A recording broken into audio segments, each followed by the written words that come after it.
Bienvenue sur Dossier Noir, où nous plongeons aujourd'hui dans les profondeurs de l'horreur avec deux récits glaçants d'expéditions spéléologiques qui ont viré au cauchemar. Comme toujours, la discrétion du spectateur est de mise face à ces événements tragiques. Le 2 septembre 2023, grotte de Morka, Mons Taurus, sud de la Turquie. Mark Dickey n'était pas homme à s'aventurer dans des situations périlleuses sans préparation.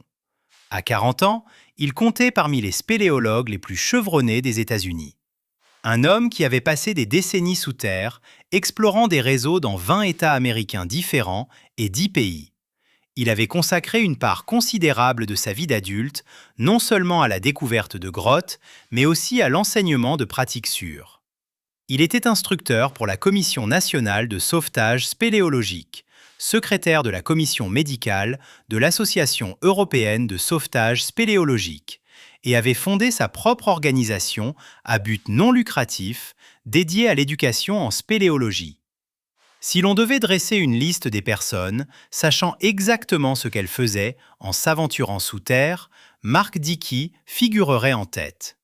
Pourtant, rien de tout cela n'allait compter le matin du 2 septembre 2023, lorsque son propre corps le trahirait à plus de 300 mètres sous la surface de la Terre. La grotte de Morka se niche dans la chaîne des monts Taurus, dans la province de Mersin, au sud de la Turquie.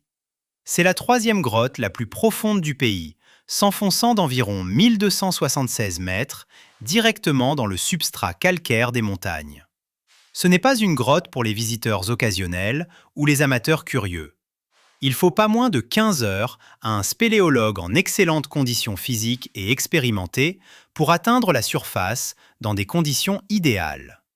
La grotte est un véritable défi, un labyrinthe de puits verticaux abrupts, de passages étroits et sinueux, de gouffres profonds, exigeant des techniques de cordes avancées, et de bassins souterrains glacials, dont la température avoisine les 4 degrés Celsius toute l'année.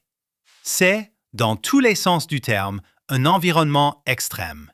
Et Dickey le savait mieux que presque quiconque. Il y participait à une expédition de cartographie du système de grottes pour l'association du groupe de spéléologie anatolienne, faisant partie d'une équipe de recherche internationale, œuvrant à documenter l'un des réseaux souterrains les plus importants de Turquie. C'était précisément le genre de travail auquel il avait consacré sa carrière. Il était dans son élément. Et puis, sans le moindre avertissement, quelque chose a terriblement mal tourné à l'intérieur de son corps. Tout a commencé le 2 septembre, au fond de la grotte, en compagnie de quelques autres explorateurs, dont plusieurs Américains. Son estomac a commencé à saigner. Cela a débuté par une toux, puis des vomissements, avant l'apparition d'un signe indubitable et terrifiant que ce n'était pas une maladie ordinaire. Il vomissait du sang à plusieurs reprises, et sa capacité à rester conscient diminuait d'heure en heure. Une hémorragie gastro-intestinale à la surface est une urgence médicale grave qui mène les patients aux soins intensifs. Une hémorragie gastro-intestinale à plus de 1000 mètres sous terre, dans une grotte dont la sortie prend 15 heures dans des conditions idéales, et avec un corps trop affaibli et épuisé pour grimper, relève d'une toute autre catégorie de crise. Jessica Van Ord, la partenaire de Dickey, était à ses côtés lorsqu'il s'est effondré.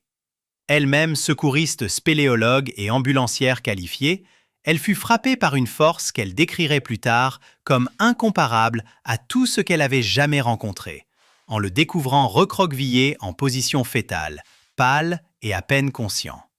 Dickey lui-même savait à quel point la situation était grave. Il déclarerait plus tard, avec la franchise tranquille de quelqu'un qui avait pleinement intégré l'expérience, qu'il avait ouvert la porte de la mort et regardé à travers. Son équipe a fait la seule chose possible. Ils ont immédiatement donné l'alerte. Un appel de détresse a été transmis à travers la grotte jusqu'à l'Association européenne de sauvetage spéléologique. À partir de cet instant, l'engrenage de ce qui allait devenir l'une des opérations de sauvetage spéléologique les plus vastes et complexes de l'histoire moderne s'est mis en marche. Dès le lendemain, une équipe du service hongrois de sauvetage spéléologique, accompagnée d'un médecin, est entré dans la grotte et est descendu jusqu'à l'endroit où Dickey gisait, dans un camp situé à environ 1040 mètres de profondeur dans le système. Ce camp avait été baptisé Camp de l'Espoir par ceux qui y travaillaient. Le jour suivant, l'équipe bulgare de sauvetage spéléologique est arrivée avec un autre médecin et un ambulancier. Sous terre, dans le froid et l'obscurité du réseau turc, Dickey a commencé à recevoir des liquides intraveineux, des médicaments pour protéger la paroi de son estomac, des facteurs de coagulation et un total de 6 unités de sang transfusées directement dans son corps pour contrer l'hémorragie. 6 unités de sang transportées à la main dans une grotte des monts Taurus par des secouristes venus de toute l'Europe et ayant grimpé pendant des heures à travers des passages techniques pour atteindre un homme qu'ils n'avaient jamais rencontré. Dickey affirmerait plus tard, avec une conviction absolue, que la rapidité de la réponse du gouvernement turc et l'acheminement de ses fournitures médicales sous terre lui avaient sauvé la vie. Il avait frôlé la mort de si près. Le 7 septembre, 5 jours après son effondrement initial, Dickey était suffisamment stable pour s'asseoir et enregistrer une vidéo depuis l'intérieur de la grotte. Il paraissait pâle et émacié, soutenu dans la faible lumière du camp de l'espoir, à près d'1 kilomètre sous terre. Mais il était vivant, conscient et capable de parler. Il a remercié le gouvernement turc, les secouristes et tous ceux qui étaient venus pour lui. L'hémorragie avait cessé. Il pouvait se tenir debout avec de l'aide. Cependant, se tenir debout avec assistance et sortir d'un des systèmes de grottes les plus profonds de Turquie ne sont absolument pas la même chose. L'équipe médicale sur place a donc décidé que Dickey devait être évacué sur une civière, plutôt que de tenter de se déplacer par ses propres moyens. Cette décision, bien qu'évidemment la bonne pour sa survie, a transformé une opération de sauvetage déjà extraordinaire en quelque chose d'une complexité presque insondable. Une évacuation sur civière, à travers la grotte de Morca, était estimée à prendre 3 à 4 jours, comparé aux 15 à 16 heures qu'il faudrait à un explorateur souterrain sain et expérimenté se déplaçant de manière autonome. Pour comprendre ce que cela signifiait concrètement, il faut saisir la géographie de ce à quoi ces secouristes étaient confrontés. La distance que Dickey devait parcourir pour atteindre la surface était plus de 2 fois la hauteur de l'Empire State Building. Non pas en ligne droite, ni le long d'un couloir dégagé, mais à travers un système de grottes composé de passages étroits, de boyaux horizontaux, de puits verticaux nécessitant un équipement de cordage technique complet et de bassins d'eau presque gelés, avec un homme adulte sanglé sur une civière tout au long du chemin. L'Association européenne de sauvetage spéléologique a divisé l'itinéraire d'évacuation en 7 sections distinctes, attribuées à 6 équipes de sauvetage internationales différentes, impliquant un total de plus de 190 secouristes.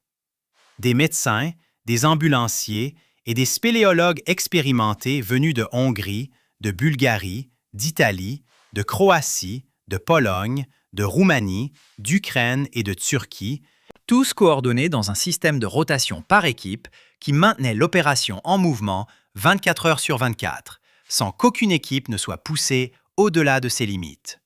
Chaque équipe prenait en charge sa section de la grotte, son tronçon de passage assigné, et passait Dickey à l'équipe suivante qui attendait plus loin.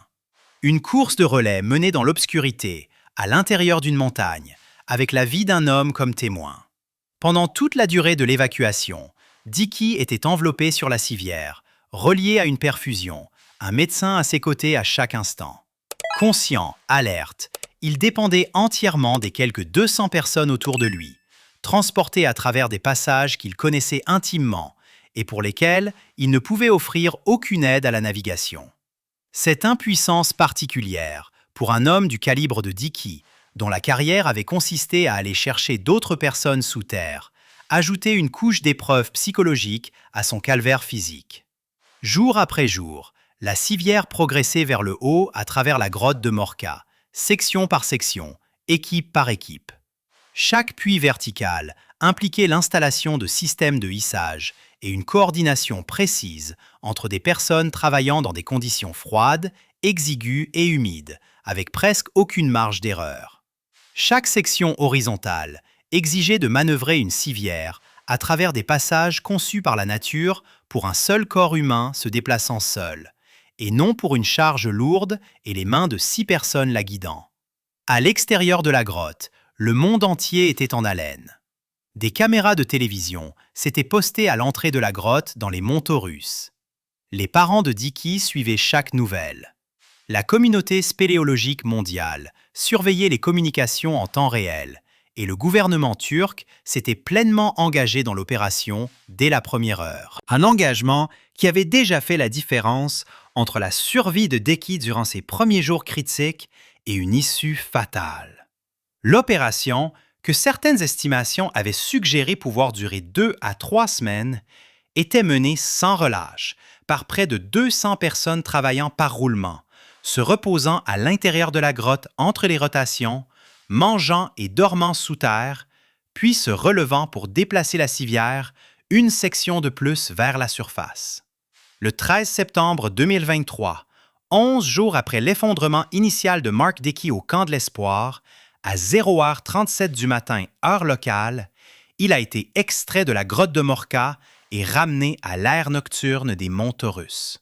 Sanglé sur sa civière, pâle et émacié, mais vivant, il a émergé sous les lumières des caméras qui l'attendaient à cette entrée depuis près de 2 semaines. Il arborait un large sourire. Il a déclaré que c'était incroyable d'être de nouveau à la surface, que cela avait été une sacrée aventure folle, mais qu'il était en sécurité. Ses parents ont décrit ce moment comme un soulagement indescriptible.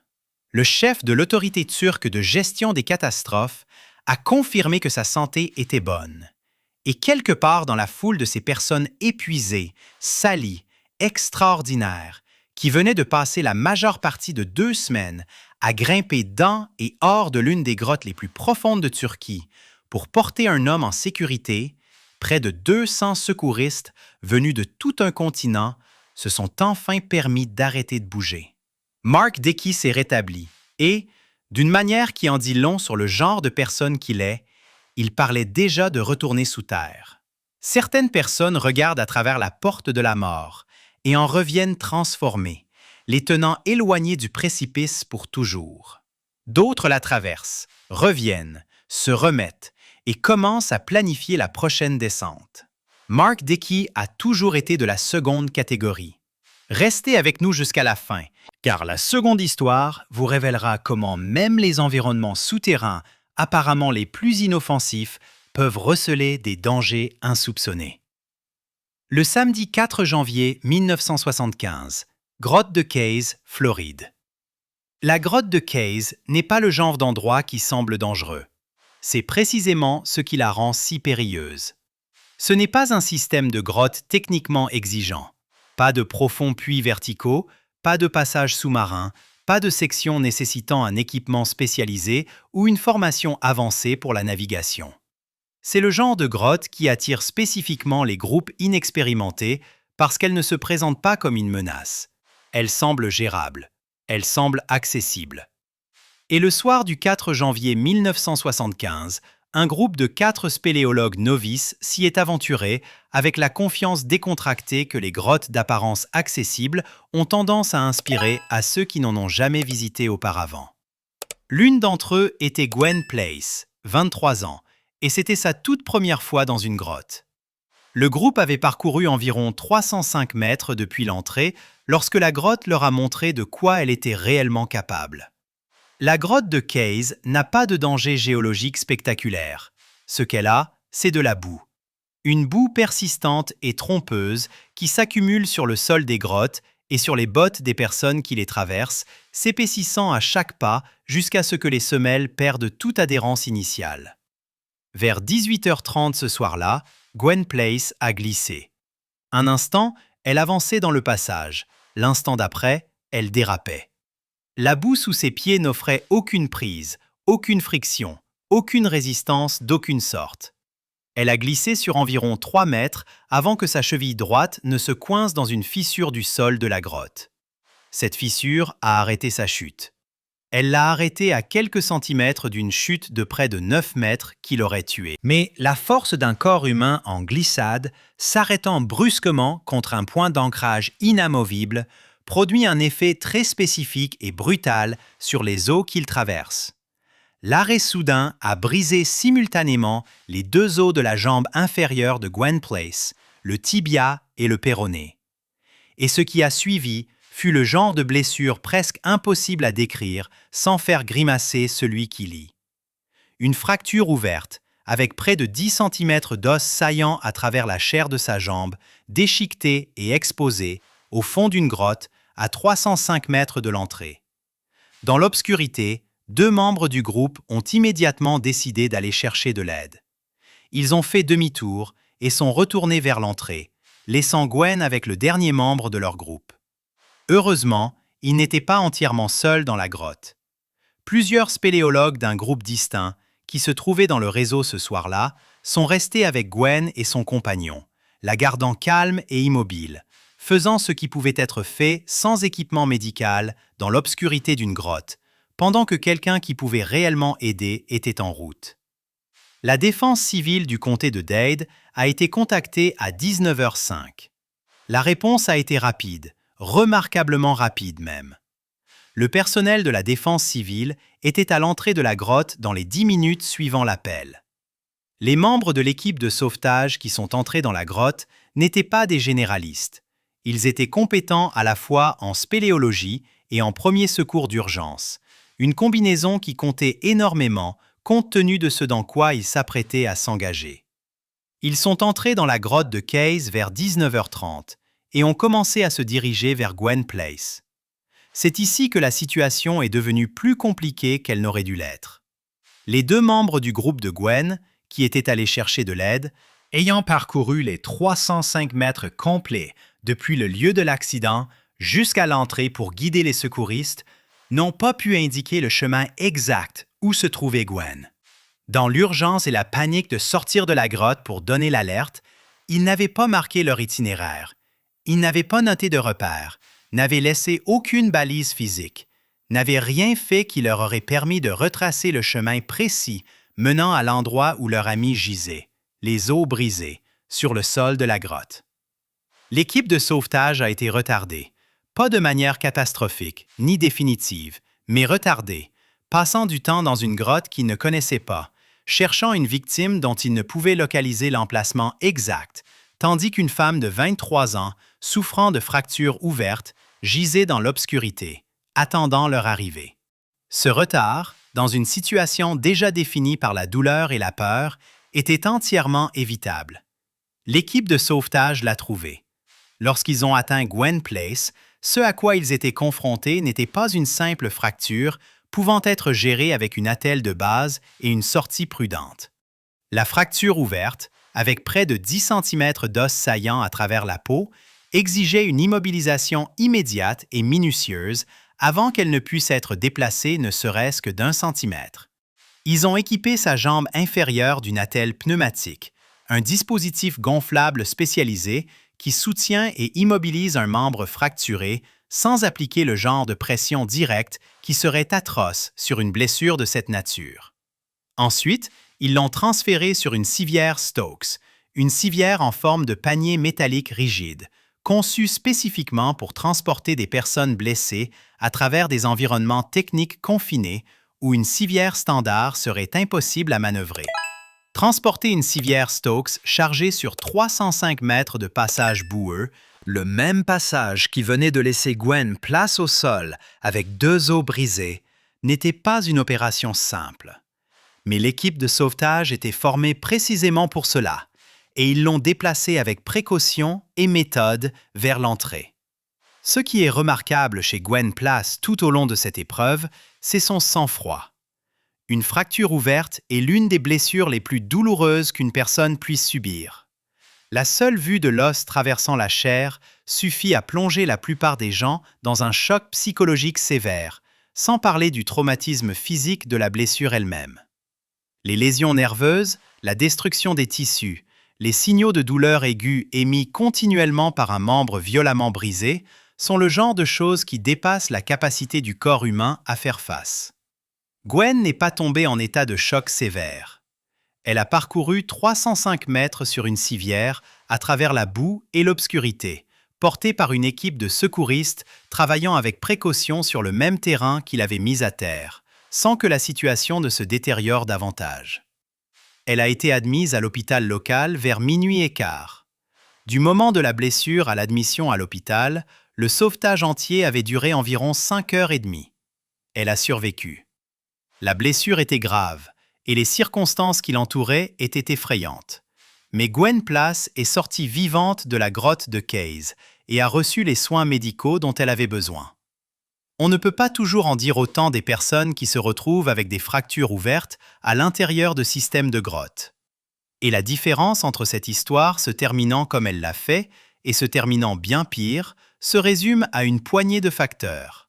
La présence d'autres spéléologues dans le système ce soir-là qui sont restés avec elle. La rapidité de la réponse de la défense civile et la compétence spécifique d'une équipe de sauvetage qui connaissait suffisamment bien la spéléologie et la médecine d'urgence pour gérer ce qu'ils ont trouvé. Mais les circonstances qui ont mis Gwen dans cette situation en premier lieu méritent qu'on s'y attarde un instant. La grotte de Case avait de la boue sur son sol. Elle en a toujours eu. Ce n'est pas un danger caché ou un événement géologique imprévisible. La boue dans une grotte est une constante. Elle s'accumule sur les bottes à chaque pas et rend les surfaces qui semblaient stables soudainement glissantes comme de la glace. Un groupe expérimenté aurait reconnu cela. Ils auraient surveillé où ils mettaient les pieds, testé les surfaces avant d'y poser tout leur poids, se seraient déplacés avec la prudence mesurée qu'exigent les environnements souterrains. Mais c'était la première fois que Gwen Place entrait dans une grotte. C'était un groupe inexpérimenté, sans personne ayant l'expérience nécessaire pour comprendre ce que la boue sous leurs pieds leur disait avant qu'il ne soit trop tard. Et les personnes qui sont allées chercher de l'aide, qui ont fait la bonne chose en allant chercher de l'aide, n'ont pas marqué leur itinéraire en sortant. Ce qui signifiait que lorsque les secouristes sont arrivés, ils n'ont pas pu être conduits directement à leur ami. Et du temps a été perdu dans une situation où chaque minute de retard signifiait une minute de plus pour une jeune femme gisant seule dans l'obscurité, les eaux traversant sa peau. La grotte de Case n'est pas une grotte difficile, mais c'est une grotte. Et les grottes, quelle que soit leur réputation ou leur niveau technique, trouveront toujours l'écart entre ce qu'un groupe est préparé à affronter et ce que l'environnement exige réellement. Cet écart, le 4 janvier 1975, était fait de boue, de bottes et d'une fissure dans le sol. Et il y avait près de 9 mètres de vide sous une jeune femme qui n'en avait aucune idée.